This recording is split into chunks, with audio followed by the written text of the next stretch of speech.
Si alguien no está dado de alta en el grupo del WhatsApp de Obreros Carcelarios, vamos a estar publicando todo lo que se pone aquí, los videos y todo lo que se pone, lo vamos a estar pues publicando allí. Además de que pues mañana les voy a mostrar cómo pueden acceder gratuitamente a todos los materiales, sin costo y sin gancho de que te dan pues 2 hojas y luego tienes que pagar por las otras. Nada de eso, nada de eso. Quisiera que entremos a lo que hemos estado viendo, los 3 pilares que trascienden, que ya vimos que son en la estrategia de Cristo, es evangelizar, entrenar y enviar, que es el evangelismo, el discipulado y las misiones. El método de Cristo es ven, permanece y ve. Ven a mí por tu bien, permanece en mí por el bien de la iglesia, ve por mí por el bien del mundo. Y que la fuente del evangelismo es la oración, la fuente del discipulado es la Biblia y la fuente de las misiones son las relaciones. Nunca se nos olvide que Jesús, antes de ser el Salvador del pecador, fue su amigo. Y sus discípulos pasaron de ser discípulos a ser siervos, a ser amigos y al final terminaron como hermanos. Esos fueron los términos que utilizó Jesús. Tenemos que llegar a tal punto con aquellos que ganamos para Cristo, que pasen de ser discípulos a que se vuelvan servidores de Dios. Y en ese proceso de compañerismo, de acompañamiento, que se conviertan en nuestros amigos, para a través de los años lleguen a ser parte de nuestra familia. Jesús siempre su intención fue esa. Cuando una vez estaba enseñando y lo rodeaba mucha gente, su madre y sus hermanos vinieron a la casa donde estaba y se quedaron afuera y lo mandaron a hablar. Y Jesús les dijo, le dijeron, tu madre y tus hermanos te buscan y están allá afuera. Y Jesús les dijo, ¿quién es mi madre y mis hermanos? Y señalando a los que estaban alrededor de él, dijo, he aquí mi madre y mis hermanos. Porque todo aquel que hace la voluntad de Dios, ese es mi hermano y mi hermana y mi madre. Entonces, hasta allá debemos nosotros llegar. Entonces, oración tiene que ver con el evangelismo. La Biblia tiene que ver con el discipulado y las personas tienen que ver con las misiones. Y eso lo vamos a corroborar aquí en este tema, que es como para poder condensar todo y tener una visión global. Esto tiene que ver directamente con el juicio que vamos a enfrentar todos los cristianos. Todos los cristianos vamos a enfrentar el tribunal de Cristo. Es un juicio no para condenación, no para castigos, pero sí para recompensas, para premios. Si de verdad creemos que va a haber un juicio, entonces nuestras vidas tienen que estar orientadas a presentar buenas cuentas en ese juicio. Y está en 1 Corintios capítulo 3, versículos 10 al 15. Quisiera que oráramos y le pidiéramos a Dios que nos ayude. Si nos apoya, ven manito, para que ores, para que para que Dios nos hable y me use también a mí. Vamos a orar. Buenas tardes. Padre, en el nombre de Jesús te damos gracias, Señor, por tenernos en este lugar, Señor. Gracias, Padre, porque tus bendiciones son grandes, Señor. Sabemos que tu voluntad es buena para nosotros, Señor. Padre, habla a través de nuestro hermano Beto, Señor, para que nos llegue su mensaje a nuestros corazones y lo pongamos en práctica, Señor. Gracias por cada una de las personas que están aquí y sus familiares, Señor. Que seas tú guiándonos por el camino a la verdad, Padre. En el nombre poderoso de Jesús, amén. Amén. Ahora, si le gusta subrayar su Biblia, subraye una palabra que se repite varias veces acá. Dice, conforme a la gracia de Dios que me ha sido dada. De esto nos habló hace un rato Ed, ¿sí? La gracia de Dios es lo que nos capacita. Yo como perito arquitecto puse el fundamento y otro edifica encima, pero subrayen, esa palabra se repite varias veces. Cada uno mire cómo sobreedifica. Cada uno, esta es una cuestión personal. Aquí no tiene que ver nada de la iglesia donde voy, el pastor que me está enseñando, mi papá, mis hermanos, mi familia. Aquí no tiene que ver nadie más que una sola persona, y esa eres tú. Dice cada uno. Luego dice, porque nadie puede poner otro fundamento que el que está puesto, el cual es Jesucristo. Nota esto, dice nadie puede. ¿Por qué dice que nadie puede? Porque habrá algunos que intentarán hacerlo. Entonces, si nadie puede, es porque hay quienes lo intentan. Porque diferente sería nadie quiere, ¿no? Pero nadie puede quiere decir que hay muchos que han intentado cambiar el fundamento, pero el fundamento va a estar allí para siempre. Es un fundamento eterno, inconmovible, no hay ningún cambio. Jesús lo dijo claramente, yo no vine a juzgarlos, yo vine a salvarlos.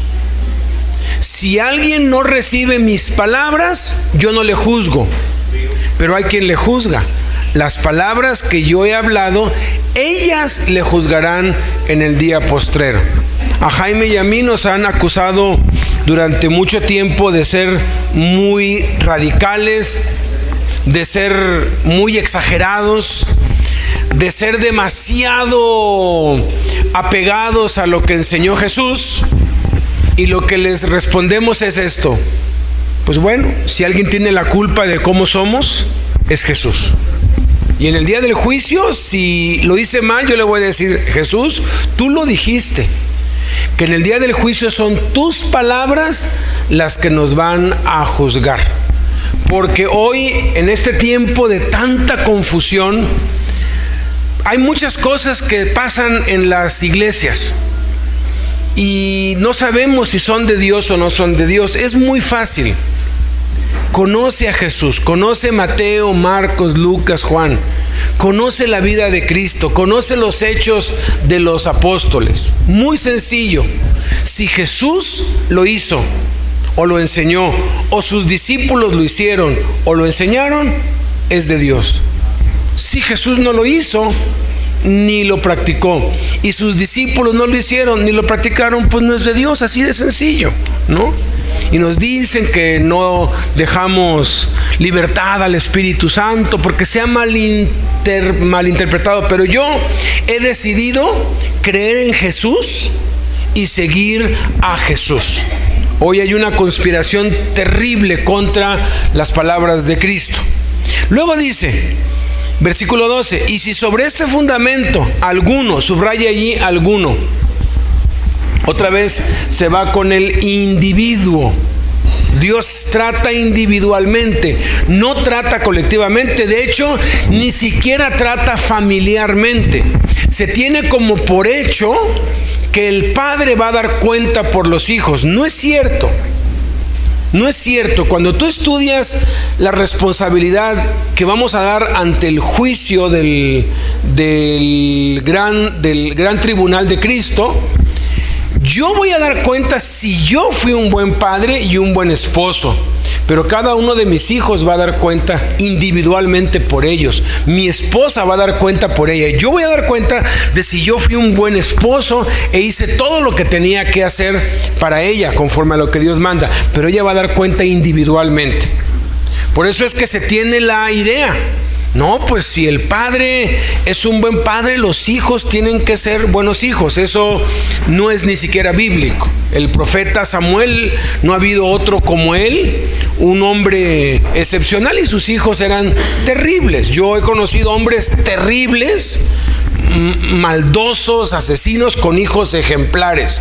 ¿Por qué? Porque cada uno va a dar a Dios cuenta de sí. Entonces no te escudes en que pues si mi pastor me enseña mal, pues él va a dar cuenta. No, tú vas a dar cuenta. Por eso dice, miren por ustedes mismos.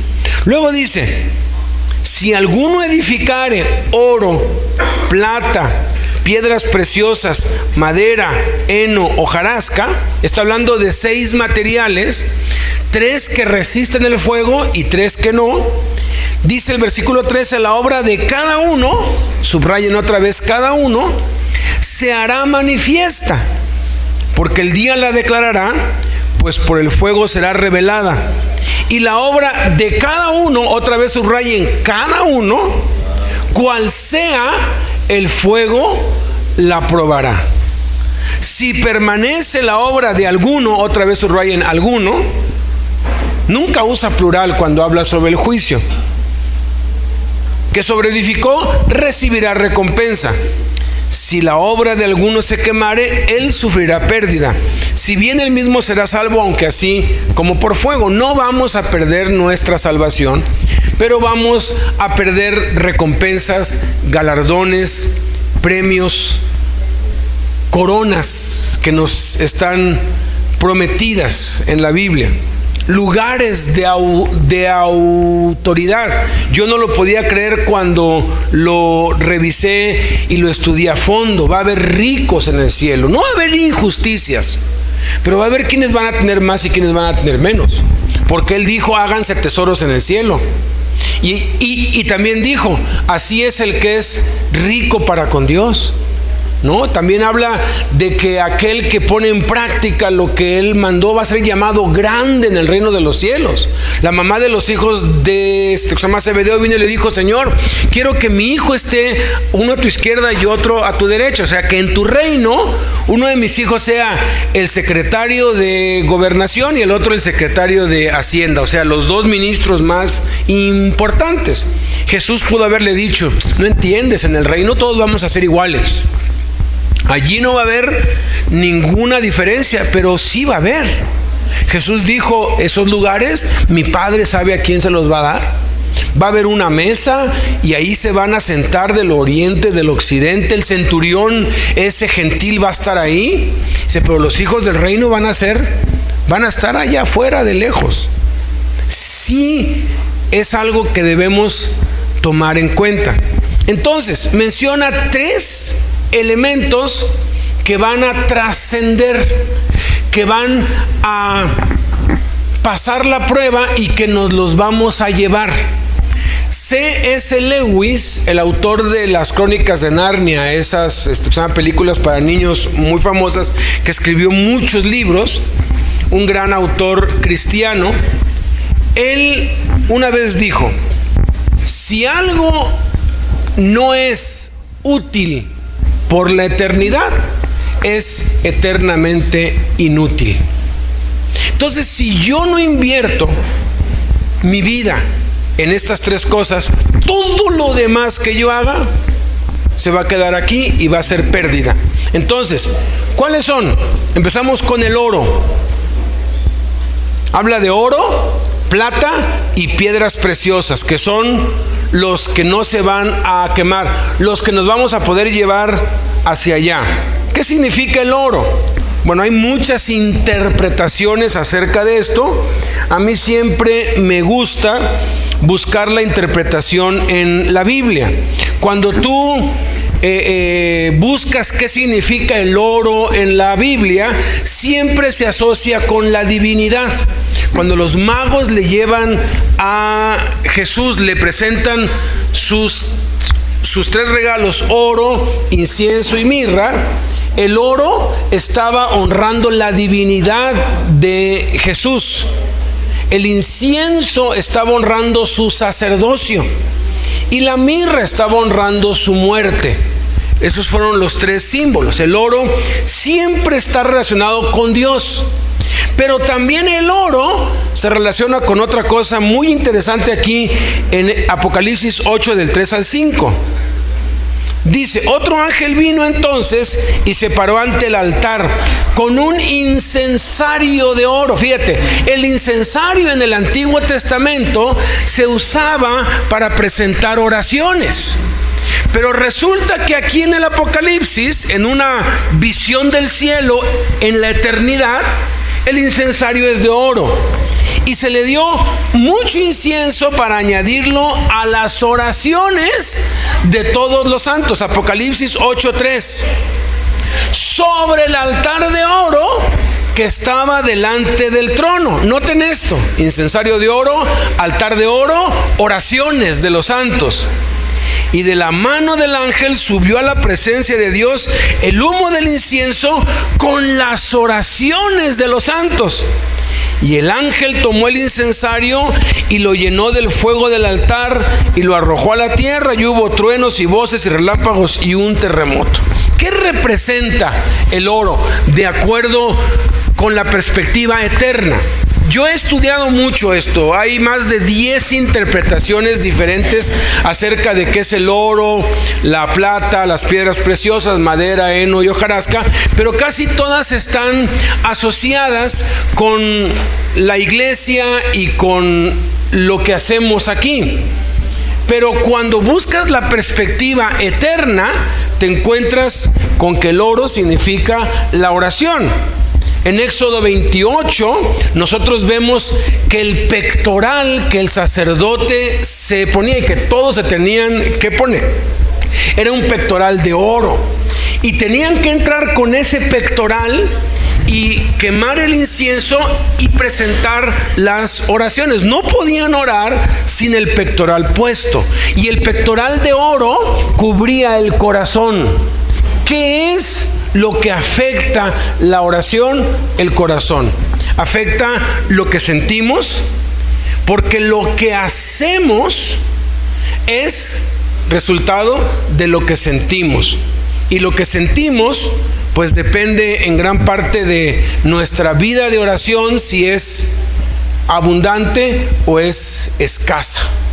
Entonces, la oración afecta directamente nuestro corazón.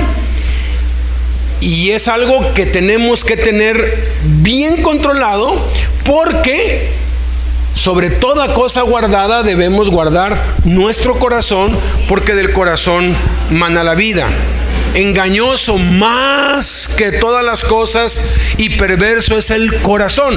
No podemos confiar en nuestro corazón. Nuestro corazón nos puede traicionar. Nuestro corazón, si no está bajo el control de Jesús, nos puede traicionar. Y de allí que sentimos cosas de parte de Dios que no son de Dios, que son más bien de nuestra carne, porque hemos invertido poco tiempo en la oración. Entonces, todo el tiempo que tú inviertes en oración es algo que vas a poder cosechar, es algo que vas a poder llevar, es algo con lo que vas a poder contar después de que te mueras. Porque estamos de paso por esta tierra. Nada trajimos material, nada nos podemos llevar. Pero hay tres cosas que sí nos podemos llevar. ¿Te acuerdas lo que dice 1 Corintios 13? Que en cierto modo se basan allí los que no creen en los dones. Yo sí creo en los dones. Pero ahí dicen, la profecía acabará, las lenguas acabarán, cuando venga lo perfecto, ya no van a hacer falta dones. Y tres son las cosas que van a trascender para la eternidad: la fe, la esperanza y el amor. La fe tiene que ver con la Biblia, la esperanza tiene que ver con la oración, porque uno está orando por algo que no tiene y está esperando que Dios se lo dé. La esperanza se ve reflejada en la oración. ¿Cómo ejercito la esperanza? Orando, pidiéndole a Dios, porque estoy esperando que Dios actúe y responda mis oraciones. porque es el recurso que tengo. Qué hermoso lo que nos enseñó Ed. La oración, recurrir a Dios, debería ser el primer recurso, pero por lo general, después de que ya lo intentamos todo, nuestro último recurso siempre es Dios. Y qué hermoso el estado al que ya llegó Él, ¿no? No hago nada si no oro, si no consulto con Dios, porque consultar con Dios es orar. Y esa es la meta. Tenemos que llegar a ese punto en que no damos un solo paso, no decimos una sola palabra, no hacemos nada sin antes llevarlo delante de Dios y tener la seguridad que es Dios quien nos está mandando a hacer eso. Sea para que descubras lo que Dios quiere que hagas, dónde quiere que lo hagas y con quién quiere que lo hagas. Una vez que descubres qué quiere Dios que hagas, dónde y con quiénes, la oración tiene que seguir siendo el pilar que sostenga tu vida espiritual. No se puede estar lleno del Espíritu sin oración. No se puede mantenerse en santidad sin oración. La oración, lo he dicho en cada congreso, lo repito, en las cárceles se los digo, mientras yo tenga el uso correcto de mis facultades mentales, les voy a seguir repitiendo lo mismo. Lo más importante en la vida cristiana es la oración privada, a solas, en secreto, en mi aposento con Jesús. Sí es importante orar en grupo, es importante orar como iglesia, importante orar los unos por los otros, pero nada puede sustituir a mi tiempo a solas con Dios. Jesús dijo: cuando ores, entra en tu aposento y cerrada la puerta, ora a tu Padre que está en secreto, y tu Padre que ve en lo secreto te recompensará en público. Entonces, si de verdad queremos que Dios nos use y que vean a Jesús en nosotros, necesitamos la recompensa de parte de Dios con la gente. Necesitamos caerle bien a la gente, necesitamos tener gracia para con la gente, necesitamos no hacer el ridículo. Y eso únicamente se logra no con una buena planeación, eso se logra pasando un tiempo a solas todos los días. Yo tengo 36 años ya que me encontró el Señor Jesucristo, y hasta el día de hoy lo más difícil en mi día y en mi vida es apartar un tiempo a solas con Dios. Es lo más difícil. No hay otra cosa que sea más violentamente resistida por Satanás, por la carne y por el mundo que la oración.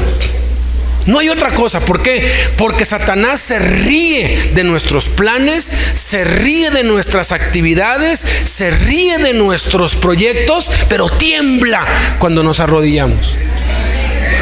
Y eso, amados, se dice fácil, pero a la hora de la hora cuesta trabajo. Hay que matar la carne, crucificar la carne. Y esa es la verdadera guerra espiritual. La verdadera guerra espiritual no son gritos, es de verdad adquirir una disciplina, como mi esposa les decía. Empieza con poco, pero crece, crece, crece, crece. Jesús dijo: el reino de los cielos sufre violencia y los violentos lo arrebatan. Se necesita ser violento para poder lograr un tiempo de oración diario. Entonces necesitamos ayuda. Yo tengo una herramienta aquí, como que entra en pausa o... Yo tengo una... Mande. Pues quítalo entonces y les dicto, ¿no? Quítalo. Yo tengo una herramienta que yo uso que se llama Diario Devocional Personal, que es en el que tengo lunes, martes, miércoles, jueves, viernes, sábado y domingo. En base al Padre Nuestro lo tengo seccionado en 6 partes, y a cada parte le puedes asignar 5 minutos y completas media hora, o 10 minutos y completas 1 hora, o 20 minutos y completas 2 horas. El mínimo que un cristiano normal debería orar diario debería ser 1 hora. Eso lo estableció Jesús. en el huerto de Getsemaní les dijo, no han podido velar conmigo siquiera una hora, o sea, el mínimo. ¿Cuántas horas tiene el día? 24, ¿no? Si tenemos que dar el diezmo, pues ya hay más de 2 horas que tenemos que dar. Y es muy fácil hablar por teléfono, chatear por horas, ver la tele por horas, pero es tan difícil arrodillarse siquiera una hora. Si de verdad eres llamado, bueno, ¿cuál si de verdad? Eres llamado, te guste o no, tú eres llamado, ¿no? Yo no voy a ser aquí llamado. ¿Quién quiere ser ministro del Señor? Tú eres ministro. Puedes ser un ministro irresponsable, vago, desvergonzado, un ministro perezoso, pero ¿de qué eres un ministro? Eres un ministro. Es mejor ser un buen ministro, ¿sí? Y hay un autor que se llama Leonard Ravenhill que dice que el ministro que no ora mínimo 2 horas diarias no vale un céntimo. Porque si nuestro trabajo es guiar a otros en las cosas de Dios, pues es una vergüenza que no lo pongamos en práctica, que no tengamos 2 horas en el día para lo más importante, que es la oración. Y el segundo punto, que es la plata. Anoten ahí, plata. ¿Qué significa la plata? El Salmo 126 nos dice lo que significa la plata. Salmo 12:6. 126. Salmo 12:6.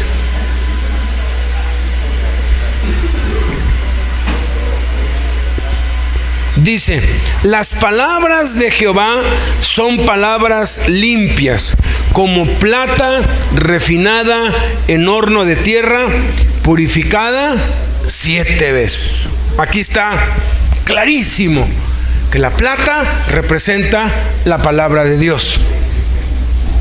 Proverbios capítulo 10, versículo 20. ¿Qué afecta? Si la oración afecta el corazón, que del corazón mana la vida, que el corazón tiene que estar bajo el control total del Señor. ¿Qué afecta la plata? Proverbios capítulo 10, versículo 20. Dice lo siguiente.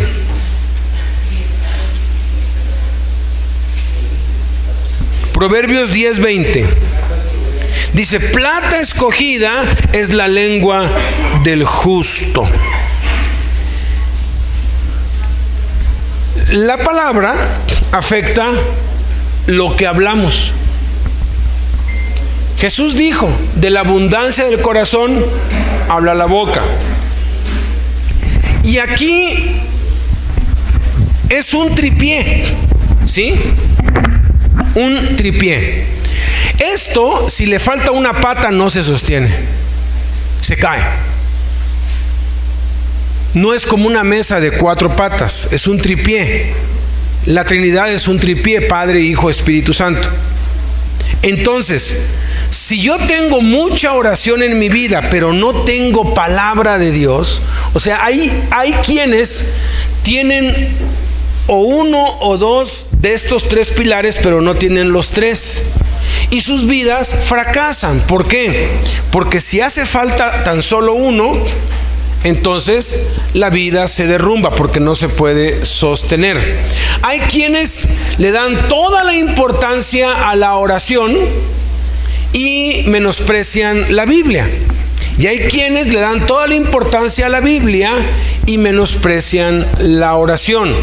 El que nada más ora y dice la Biblia, no, yo aquí voy a estar orando y ora mucho tiempo, va a caer en el fanatismo y va a ser desviado fácilmente por los demonios, porque va a haber apariciones, va a haber ángeles, va a escuchar voces, y como no tiene un asidero en la Biblia, como no está fundamentado en la palabra de Dios, va a creer que Dios le habló. Porque la oración te mete al mundo sobrenatural y empiezas a ver cosas que no se ven a simple vista. Ahora, si tú nada más lees la Biblia y la escudriñas, pero no oras, porque se te hace perder el tiempo orar, entonces te vas a convertir en un fariseo, en un legalista. Y vaya que los legalistas son más peligrosos que cualquier otro, son los que mataron al Señor Jesús. Finalmente, ellos son los que llevaron a Jesús ante las autoridades y lo acusaron hasta que consiguieron lo que querían. Son más peligrosos que un sicario, los legalistas. Las guerras por cuestiones religiosas han sido las más sangrientas y salvajes de toda la historia. Los asesinatos por causas religiosas. La Segunda Guerra Mundial fue una guerra religiosa, fue una guerra para exterminar a la religión judía. Y eso fue brutal, fue una cuestión religiosa. Entonces, las dos cosas tienen que ir de la mano, oración y Biblia. Si yo dedico 1 hora a la oración, tengo que dedicar 1 hora a la Biblia. Por eso es que a mí me dio mucha paz que después que a mi esposa se le dio la orden de orar 7 horas, mientras oró, nada más por unos meses, me consta, yo la veía leer poco la Biblia y empecé como a estar inquieto. ¿De verdad fue Dios? Porque digo, Dios no se puede contradecir a sí mismo. Entonces, cuando le empezó a pedir a Dios, háblame, muéstrame, y le profetizó lo de la apostasía y todo eso, lo siguiente que le dijo fue: ahora vas a orar con la Biblia. Y le dijo que no le dijera a nadie cómo lo hace, pero ella, sus 7 horas ahora son con la Biblia y con la oración, y eso coincide con la enseñanza de la Sagrada Escritura, porque las dos cosas tienen que venir juntas, Biblia y oración. Entonces, afecta nuestra lengua. Al final de cuentas, vamos a estar hablando conforme a lo que ha entrado por nuestra mente y ha llegado a nuestro corazón. Y tan importante es lo que hablamos, que la vida y la muerte están en el poder de la lengua. ¿Sí? Lo que hablamos determina nuestro futuro. Con la lengua podemos dar vida, con la lengua podemos dar muerte, con la lengua podemos levantar a alguien o con la lengua podemos destruir a alguien. Entonces, para esto nosotros tenemos 2 herramientas que vamos a ver separadamente en sesiones aparte. Una es el plan de lectura bíblica 70. Toda la Biblia se puede leer en 70 horas. Toda la Biblia, con 1 hora diaria. Si tú lees 11 minutos diarios, la puedes leer toda en 1 año. Y es vergonzoso que hasta el día de hoy la mayoría de los cristianos, menos del 1% de los cristianos que se congregan cada 8 días, ha leído toda la Biblia de principio a fin. Yo lo hacía antes y Dios me dijo que ya no lo hiciera porque avergonzaba a mucha gente. Yo les decía: pónganse de pie los que ya leyeron todo. No lo hagan, Pónganse de pie los que ya leyeron toda la Biblia de principio a fin, de Génesis a Apocalipsis, pero que la hayan leído así, no que medio, no, que la hayan leído completa. Si se paraban en una iglesia de 500, se paraban 3 o 4, eran muchos, y el pastor no se paraba. Y yo me lo quedaba viendo y le decía: usted, hermano, me decía, como diciéndome luego, porque les decía yo, delante del Espíritu Santo, o sea, no te pongas de pie, no mientas. No voy a hacer que caigas ahí, ¿no?, por andar mintiendo al Espíritu Santo. O sea, ¿qué caso tiene? Y luego les decía yo lo que sí les voy a decir, porque tú sabes si ya leíste toda la Biblia o no. Tú lo sabes. Pues no voy a avergonzar a nadie, pero ojalá y te avergüences. Si no has leído toda la Biblia, deberías avergonzarte. ¿No has tenido 11 miserables minutos para Dios cada día? Yo tengo un tema que se llama 31 excusas para no leer la Biblia. Y sabes que hasta los ciegos, hasta los analfabetas la pueden leer. Cuando quieres, lo que quieres hacer lo haces. Y no hay nada que te detenga de que lo hagas. Pero Satanás se opone, la carne se opone. Y la mayoría de las iglesias no le da tanta importancia. No, hermano, yo conozco quienes saben la Biblia de memoria y viven todos mal. Una vez le dije a uno, oye, ¿quién se sabe la Biblia de memoria?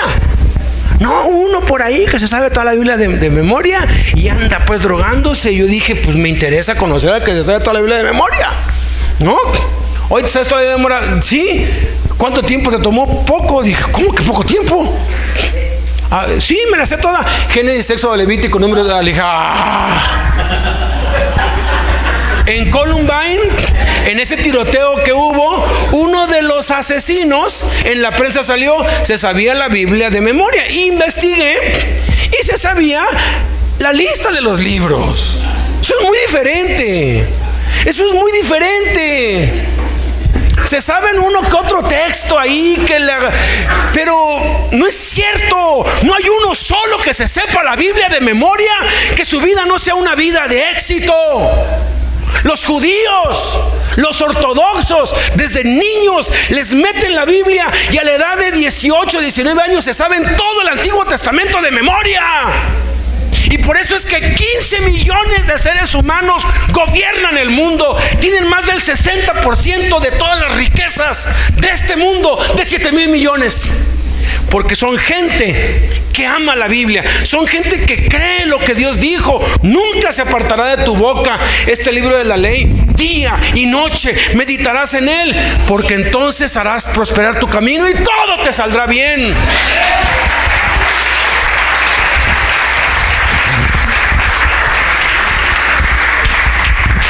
6 de cada 10 inventos son de judíos. 3 de cada 5 premios Nobel de judíos. Los mejores cineastas judíos. Los mejores de todos judíos. Es que son el pueblo escogido de Dios, no es de gratis. Se memorizan la Biblia. Déjate de cuentas. Ay, se la sabe de memoria y vive mal. No es cierto. Hubo uno también, ese se la sabe de memoria, sabe un montón de textos bíblicos. Le dije, ¿cuántos textos te sabes? No, me es un buen, me dijo. Le dije, a ver, vamos, yo soy gallo para eso vamos. Y empezamos. Ni 50 se sabía. Me he encontrado pastores que les he dicho, ¿cuántos versículos se sabe, hermano? No, varios. ¿Cuántos? No, varios. Le dije, qué bonito, ¿verdad? Fíjese, David decía que él valoraba más la palabra que la plata y el oro. Y usted, si le pregunto cuánto entró de diezmos, bien que sabe hasta los centavos. Eso sí que lo cuenta. Le dije, pero a ver, dígame 10. Dígame 10. Y empiezan Juan 3:16, Juan 14:6, Romanos 3:23, Romanos 6:23, Romanos 5:8, Apocalipsis 3:20. No, tampoco se lo saben ese. Fíjate, y van 8, 9. Poquitos me han llegado a 20. Ya me dicen, ay, hermano, no sea tan legalista. Sí me lo sé, pero no me acuerdo bien de las citas. Qué excusa tan chafa, ¿no? Y si no has leído toda la Biblia y no la lees, eso explica por qué todo te va mal, nada te sale bien y vives frustrado, amargado, metido en un hoyo y que no puedes salir, y que ya has ido con psiquiatras y con psicólogos y estás buscando con todo el mundo. No, la solución está en la Biblia. Entonces tienes que leerla. Pero vaya que a la par de la oración, lo más difícil es leer la Biblia. La verdad. Para mí también lo es. Me cuesta mucho. Por eso tenemos herramientas, y esta herramienta nos sirve para llevar un control de leer la Biblia. Empiézate con 11 minutos, ya que te la leas toda, ahora sí, súbele a 15 minutos, te la vas a leer 1 vez y media, luego súbele a media hora, te la vas a leer 2 veces y cacho. Lee 1 hora diaria, sí se puede, 20 minutos en la mañana, 20 en la tarde, 20 en la noche. Ya no veas bobonovelas, ya deja de ver las noticias, ya deja de ver el Caracol y esas cosas. Mi vida cambió con un ejercicio giratorio. hace 32, 33 años, porque en mis tiempos no había control remoto. Las teles tenían un botón que había que dar revuelta así, ¿no? Y yo todas las mañanas lo primero que hacía era prenderle y escuchar las noticias de la mañana en lo que me bañaba y desayunaba. Y en la noche lo primero que hacía era prenderle otra vez. Ahí me estaba durmiendo hasta que ya le apagaba. Y yo dije, no estoy leyendo la Biblia por estar viendo la tele. Decidí apagarla. Y desde entonces mi vida fue transformada. Antes de casarme, yo le dije a mi mujer, en mi casa no va a haber antena de televisión. Yo no quiero que mis hijos crezcan con el lavado de cerebro del gobierno a través de las televisoras, porque son las televisoras las que en realidad gobiernan los países y tienen embobados a todos. Tienen la conciencia de la gente porque saben cómo hacerlo. Dije, en mi casa no van a haber comerciales ni televisión, y no hemos tenido antena hasta hoy. Es un lío cuando mi suegra viene, o mi mamá o mi papá, que les gusta ver tele. Pues lo que yo hago en mi casa no se lo impongo a nadie. Ya estamos buscando antena y poniéndola y bueno, ya cuando se van escondo la antena porque es una tentación terrible. Es una pérdida de tiempo que se va a quedar aquí. Estás desperdiciando lo eterno por lo terrenal. Es vergonzoso, vergonzoso. Ojalá no puedas dormir de la vergüenza y empieces a leer la Biblia hoy. Y tenemos un plan de memorización. Hay dos, uno para versículos aislados y otro que acabamos de empezar. Entonces, ¿qué representa el oro? ¿Qué representa la plata? ¿Qué afecta la oración? El corazón. ¿Qué afecta la Biblia? La lengua. ¿Sí? Ok. Y las piedras preciosas. ¿Este examen será que ya está? A ver. Las piedras preciosas. Primera de Pedro, capítulo 2, versículo 5.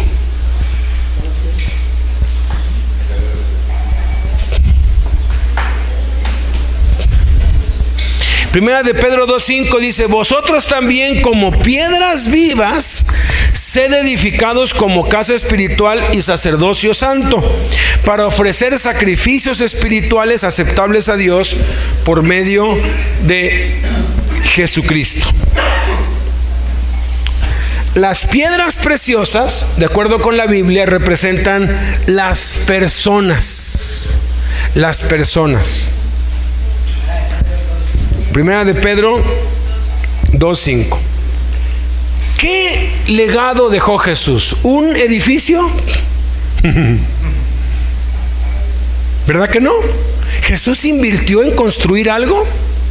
¿Por qué la mayoría de los líderes de la iglesia cristiana están en una competencia desenfrenada por construir? Todo lo que inviertes en edificios se va a quedar acá. Un edificio tuvo Jesús. Dijo: esa es la casa de mi padre, el templo, ¿no? Y le dijeron: mira qué bonito, está adornado. Y dijo: ¿ven eso? No va a quedar una piedra encima de otra piedra, todo va a ser destruido. ¿Y qué les dijo? ¡Destrúyanlo! Y en 3 días lo reedificaré. Y hablaba del templo de su cuerpo.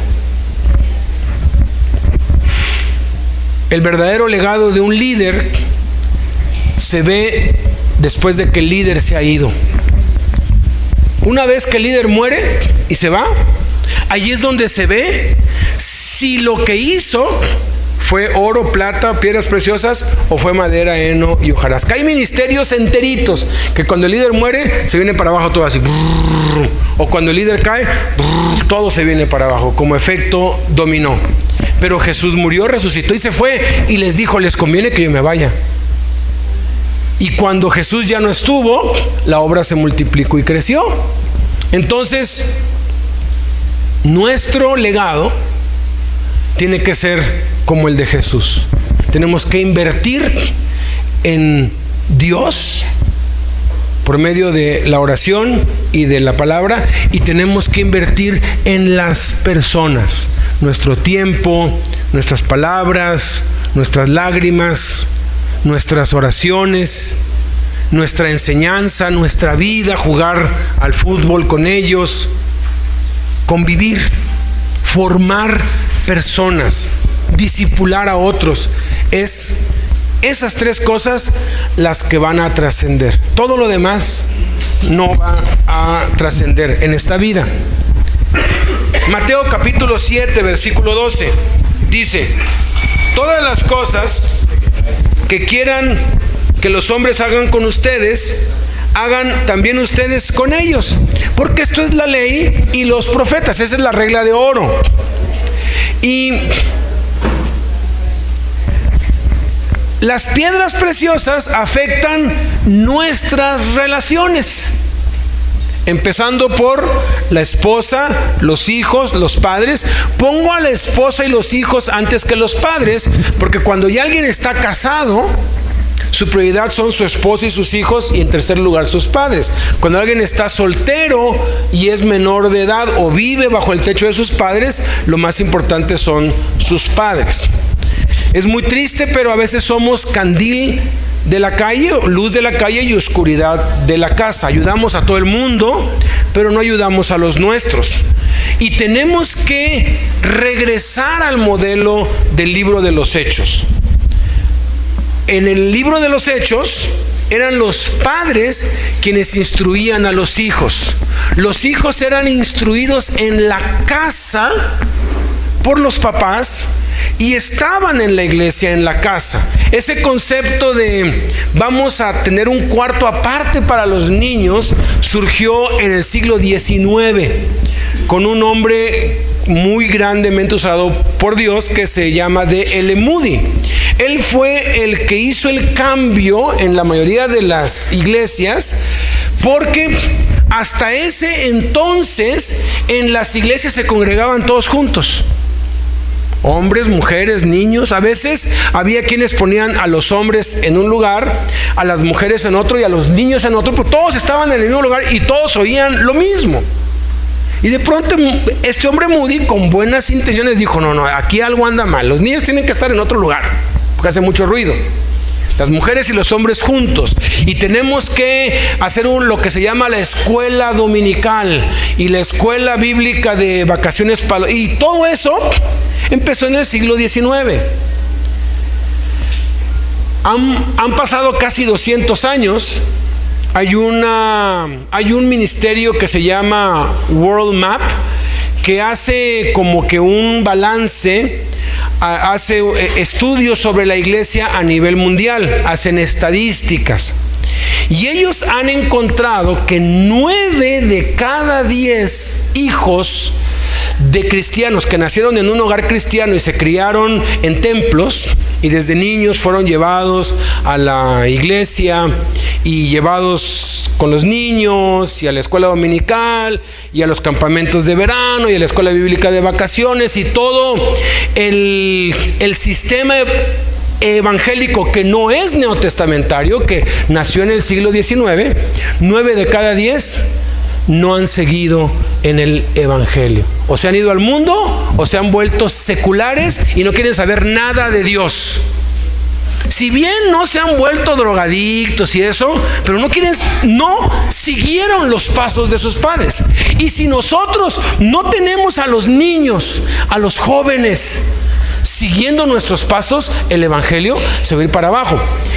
Finales de 1890, inicio de 1900, el cristianismo representaba el 50% de la población mundial, 50%.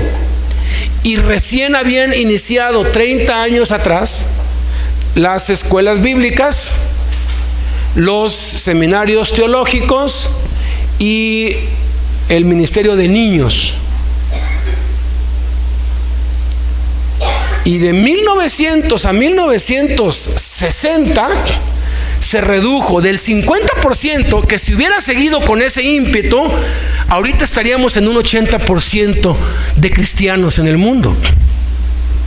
Pero ¿qué es lo que pasó? Del 50% de la población total se redujo a menos del 30%.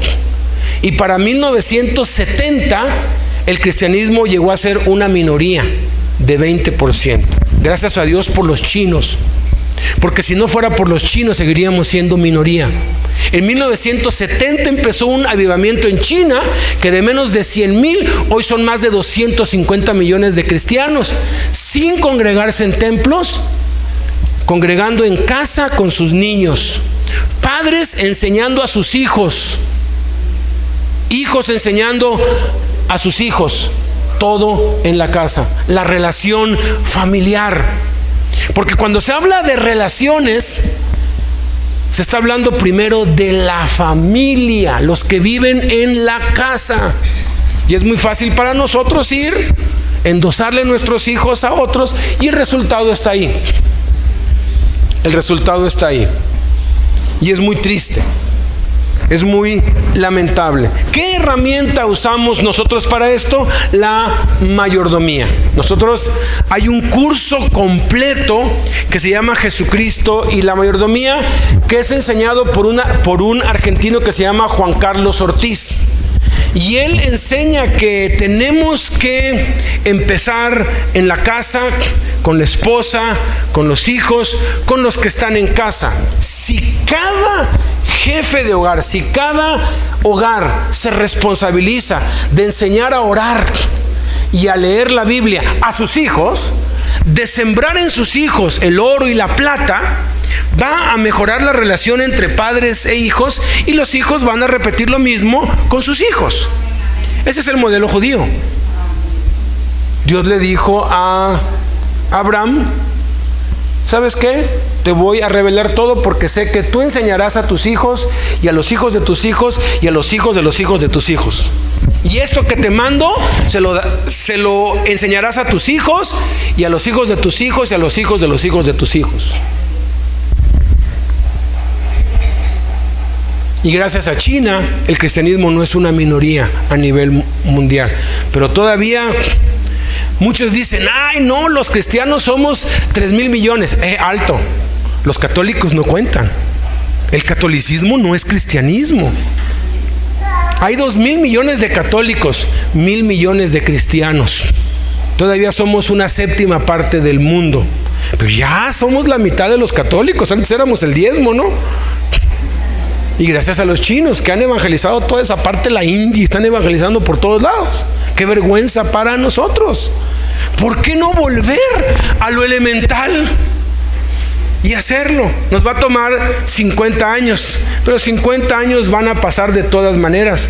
¿Cómo quiero invertir mis próximos 50 años o los años que me queden de vida? Yo decidí hace apenas 14 años, porque empecé cuando mis gemelos tenían 2 años, tienen 16. Decidí invertirlos en el oro, en la plata y en las piedras